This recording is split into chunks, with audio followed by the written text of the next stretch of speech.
വയനാട്ടിൽ ഉപതെരഞ്ഞെടുപ്പ് വന്നാൽ കെ മുരളീധരനെ പരിഗണിക്കണമെന്ന ആവശ്യവുമായി മുസ്ലിം ലീഗ് രംഗത്തെത്തിയിരിക്കുന്നു. രാഹുൽ ഗാന്ധി വയനാട് ഒഴിഞ്ഞാൽ ലീഗ് മുരളീധരനെ പിന്തുണയ്ക്കും. മുരളീധരന്റെ ത്യാഗം അംഗീകരിക്കപ്പെടണമെന്നും മുസ്ലിം ലീഗ് പ്രതികരിച്ചു. VS രഞ്ജിത്ത് നൽകും വിവരങ്ങൾ. രഞ്ജിത്ത്, കെ മുരളീധരന്റെ തോൽവിക്ക് പിന്നാലെ വലിയ രീതിയിൽ ചർച്ചകൾ നടക്കുന്നു. അദ്ദേഹം ഇന്നലെ വൈകാരികമായി പ്രതികരിക്കുന്നത് നമ്മൾ കണ്ടതാണ്.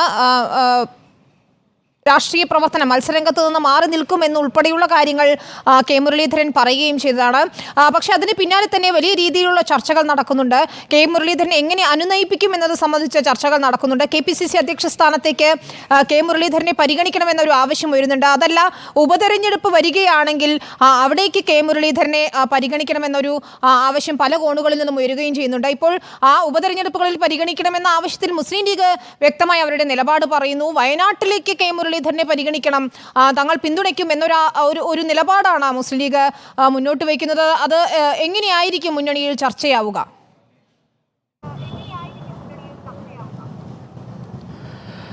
വിനീത, തൃശ്ശൂരിലേക്ക് കെ മുരളീധരനെ കൊണ്ടുപോവുകയും അദ്ദേഹം അവിടെ ഇരയാക്കപ്പെട്ടു എന്നൊരു അഭിപ്രായവുമാണ് ഇപ്പോൾ ലീഗിനും UDF-നകത്തും ഒക്കെ ഉള്ളത്. സ്വാഭാവികമായിട്ടും അദ്ദേഹത്തിൻ്റെ ത്യാഗം എന്ന മട്ടിൽ തന്നെയാണ്. വടകരയിൽ അദ്ദേഹം മത്സരിച്ചിരുന്നെങ്കിൽ ജയിക്കുമായിരുന്നു. സ്വാഭാവികമായിട്ടും ജയിക്കുമായിരുന്ന ഒരു സീറ്റിൽ നിന്ന് തൃശ്ശൂരിൽ കൊണ്ടുപോവുകയും അവിടെ വേണ്ടത്ര പ്രവർത്തനം നടത്തുകയും ചെയ്തില്ല. തൃശ്ശൂരിൽ അദ്ദേഹം പരാജയപ്പെടുകയും ചെയ്തു. BJP-യെ പരാജയപ്പെടുത്തുക എന്ന ലക്ഷ്യത്തോടു കൂടി തൃശ്ശൂരിലെത്തിയ കെ മുരളീധരന് വേണ്ടത്ര പരിഗണന കിട്ടിയില്ല. ഇനി അദ്ദേഹം പരാജയപ്പെട്ടിട്ടുണ്ടെങ്കിൽ കൂടി അത് സംഘടനയ്ക്ക് വേണ്ടി ചെയ്ത ത്യാഗമാണ്.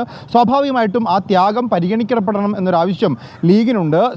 ലീഗ് ഉയർത്തുന്ന ഏറ്റവും പ്രധാനപ്പെട്ട ഒരു ആവശ്യം എന്ന് പറയുന്നത് വയനാട് രാഹുൽ ഗാന്ധി ഒഴിയുകയാണെങ്കിൽ അവിടേക്ക് കെ മുരളീധരനെ പരിഗണിക്കണം എന്നുള്ളതാണ്.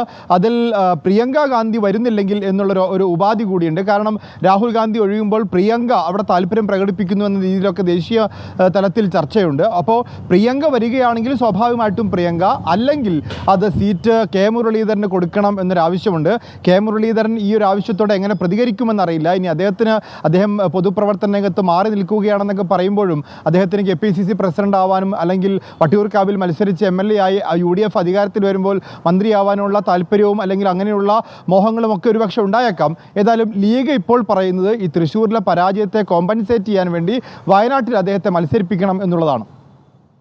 ശരി, അതാണ് ലീഗിന്റെ നിലപാട്. വയനാട്ടിൽ കെ മുരളീധരനെ പരിഗണിക്കണം, പിന്തുണയ്ക്കാം ലീഗ് എന്ന് തന്നെയാണ് അവർ നിലപാട് വ്യക്തമാക്കുന്നത്. ഇനി കെ മുരളീധരൻ ഇതിനോട് എങ്ങനെ പ്രതികരിക്കും, പാർട്ടി നേതൃത്വവും മുന്നണി നേതൃത്വവും എങ്ങനെ പ്രതികരിക്കും തുടങ്ങിയ കാര്യങ്ങൾ ഏതായാലും വരും ദിവസങ്ങളിൽ നമുക്കറിയാം. വലിയ ചർച്ചയാകുന്നുണ്ട് മുരളീധരന്റെ തൃശ്ശൂരിലെ തോൽവിയും അതിന് പിന്നാലെ ഉണ്ടായ തർക്കങ്ങളും. ഏതായാലും ഉപതെരഞ്ഞെടുപ്പിൽ മുരളീധരൻ മത്സരരംഗത്തേക്ക് വരുമോ എന്നാണ് അറിയേണ്ടതും. VS രഞ്ജിത്ത് വിവരങ്ങൾ നൽകുകയായിരുന്നു.